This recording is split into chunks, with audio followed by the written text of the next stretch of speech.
Question number 5 has been asked by the Honourable J.S. Malema.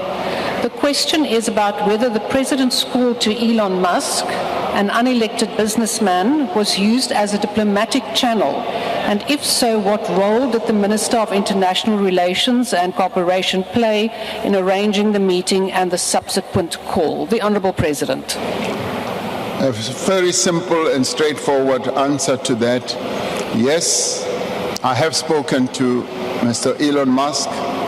Yes, the Minister of International Relations has either been in occasions when I have met with Mr. Elon Musk, if you want to know, we together with Minister of Trade and Industry and Minister of International Relations and Cooperation met with Mr. Elon Musk when I went to the United Nations General Assembly last year. He came to my hotel room and we had a discussion, and the discussion revolved around his would-be investments. So did I speak to him? Yes, recently the answer is yes.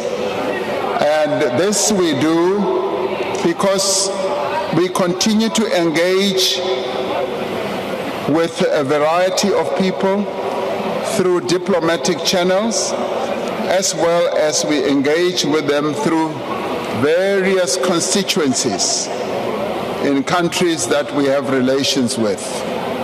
And as I've indicated through this conversation that I had, we were able to have a discussion on what was a mischaracterization of what was being said about our country.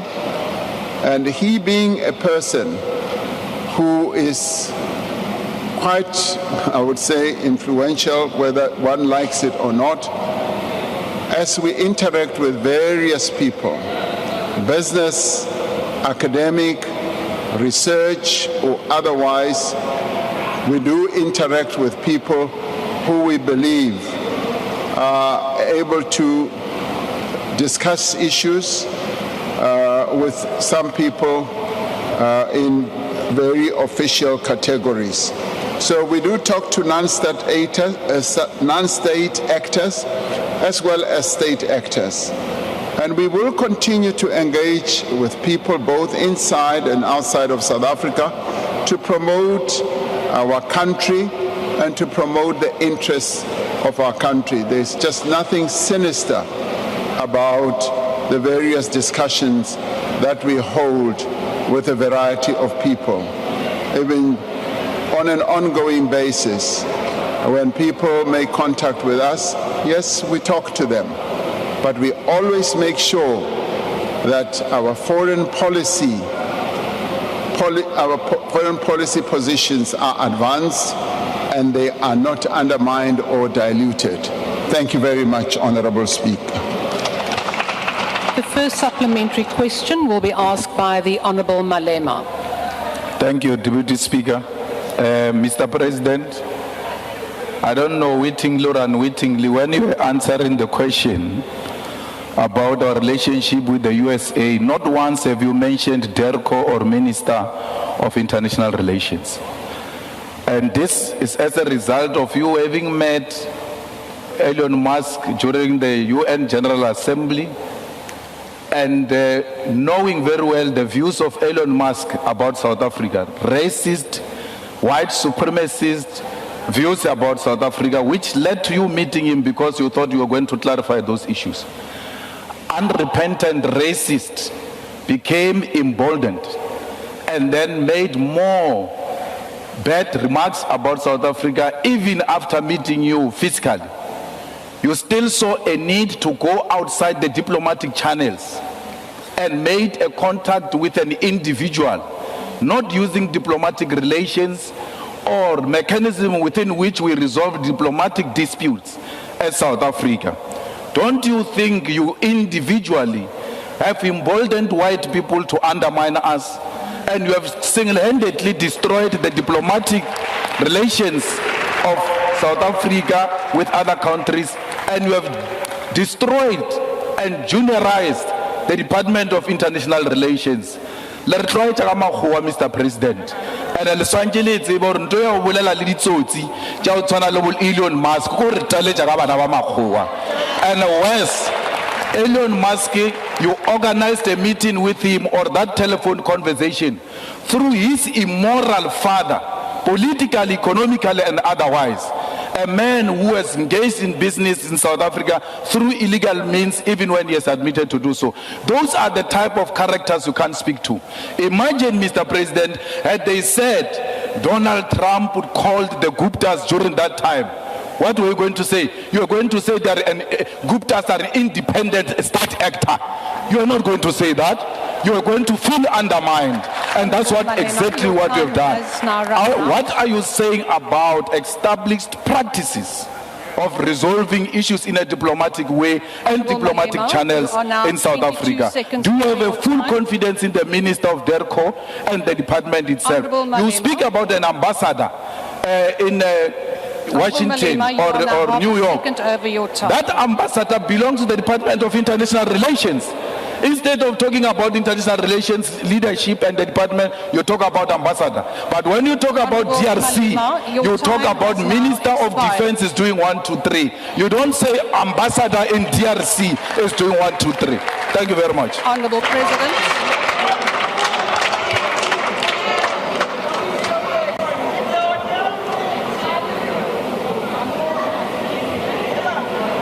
Honourable President, please proceed. Yes, please.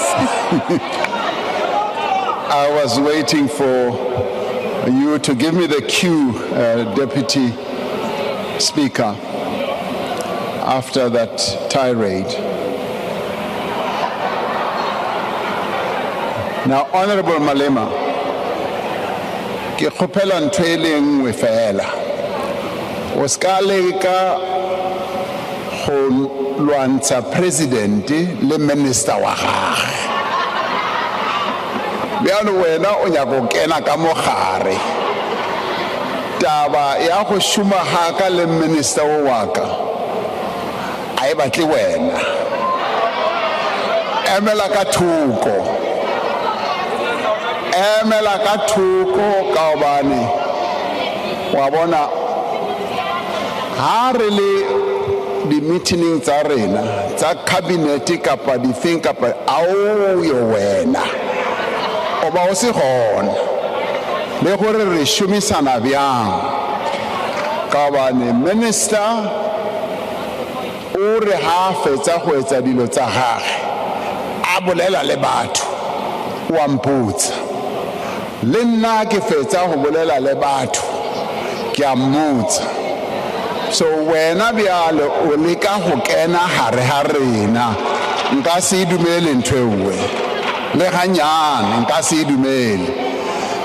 So we work in a very interactive way, and as I said to you, there is just no way we can say we don't talk to certain people who are either non-state actors or state actors. The discipline that I have always followed, if you care to know, is to always keep my colleagues informed, and they always keep me informed.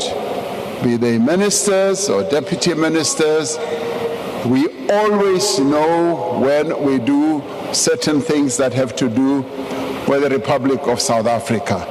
So ke fella gona mowe o ska re lwantsha ke a gopela. Deputy Speaker.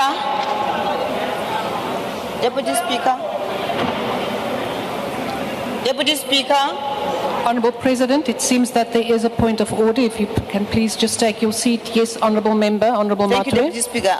With all due respect, the President did not answer the question. Instead, he went on and on educating us about his relations with the Minister of South Africa. You might have appointed him, but he's serving for the people of South Africa. And when there's something wrong that you are doing, allow your members of parliament to tell you and show you that this is wrong. because you can't have the department that has been undermined the way you are undermining it. The minister is there for a purpose. He's there to have interactions with the international community, not for you to be engaging with criminals, Mr. President. So please, Deputy Speaker, with due respect, the President did not answer the question. We ask respectfully for the President to answer the question.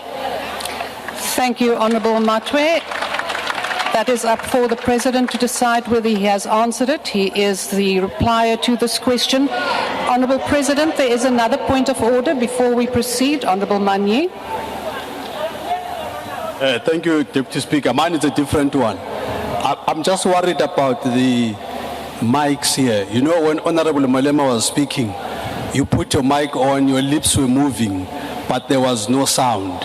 Just now you will say somebody disregarded your ruling.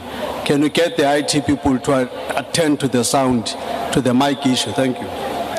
Thank you, Honourable Manye. Yes, indeed, there is a little bit of a problem with the switch here. I'm quite aware of that, so I am concentrating that it switches on before I speak. Honourable President, please proceed. Thank you, Honourable Speaker. It's a simple answer. In whatever I do not seek to undermine any of the colleagues I work with. Thank you, Honourable Deputy Speaker. Thank you, Honourable President. The second supplementary question